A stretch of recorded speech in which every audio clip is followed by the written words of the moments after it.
Good morning, folks. Welcome. It's Friday. We love Fridays here. It's also the 1st of May. We love the month of May. It's also nice weather this morning, so it's a great day all round today. And the news is pretty positive as well. The UK are likely to hit their target of 100,000 tests per day. The experts are expecting around about that mark either today or in the next couple of days. So, fair play to them. They've managed to do what they said they would. Credit where credit is due. We also have news that over 1 million people worldwide who tested positive for coronavirus have now officially recovered. And that only includes those who were tested as well. Apparently they expect many others who were not tested to have recovered as well. So it is important to remember that there are huge numbers of people who are recovering from this illness, which is obviously great news. In other news then, you know it, Donald Trump is at it again. I mean, this is incredible, this one. So the US intelligence agency have been looking into how the virus originated, and they have confirmed that it was not man-made or genetically modified as some people were expecting. But Donald Trump has come out saying he believes this not to be true and that the virus was developed in a lab in Wuhan, and he claims he has seen some kind of mysterious evidence. I mean, this is, wow, this is amazing. He's actually arguing against his own country's intelligence agency. And look, obviously, it's impossible for us to tell for sure who is right and who is wrong. He could, in theory, be right. But I think I'm inclined to believe an intelligence agency rather than the man who suggested injecting bleach into our bodies as a way to kill the virus. The same man who claimed that churches across America would just be somehow packed out by Easter Sunday there a few weeks ago. Yet again, I'm reminded that in Boris Johnson as a leader, we could be doing a whole lot worse. Anyway, on the whole, a bit of positivity in the air this morning. Many countries, including our own, are now seriously trying to work out how to reopen the economy and restart general public life in the coming weeks and months. Again, though, we must be patient. We have to get this right. The risk is far too high that maybe a second wave or a second spread would happen and we would sort of jump straight back to square one again. So it has to be done slowly, has to be done in a measured way, but we can have every hope that this lockdown will be beginning to ease in the coming weeks and even months, and hopefully in significant ways by the summer. Only time will tell, though. So this morning I wanted to finish by reading just a few verses from the book of Exodus all the way back towards the beginning of our Bibles. And the amazing story really that comes in Exodus is the people of Israel fleeing slavery in Egypt.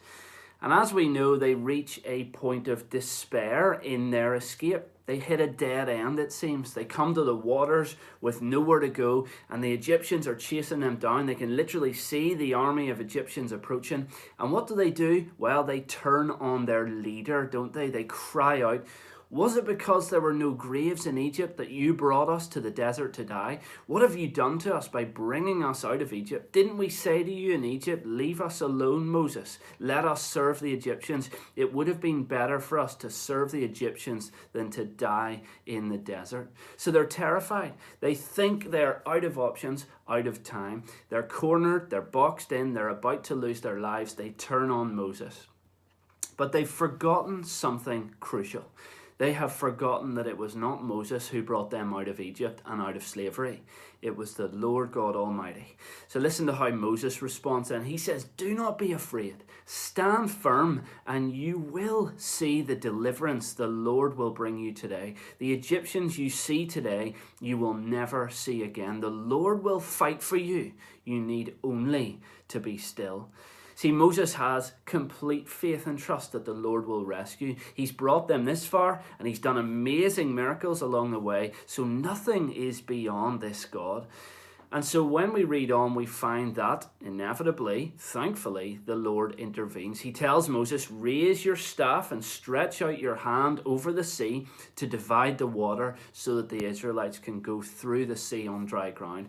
And we know Moses obeys. We read later, Moses stretched out his hand over the sea, and all that night the Lord drove the sea back with a strong east wind and turned it into dry land. The waters were divided, and the Israelites went through the sea on dry ground with a wall of water on their right and on their left. And folks, I simply wanted to remind us today that even in a dead end, even when we feel out of time and out of options, even when it looks even like certain death is upon us, there is always hope with this God. And I'm not saying that God always saves everyone from death. We know that not to be true, as many of us have lost people in our lives. But there is always hope that the Lord will save us and will lead us through the waters.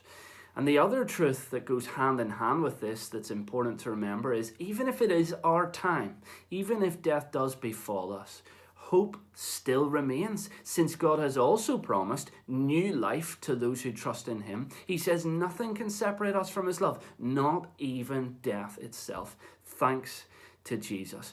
Folks, there is always hope in every circumstance.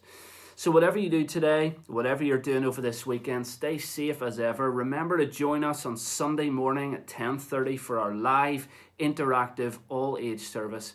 The link will be in the description box below. Until then, God bless.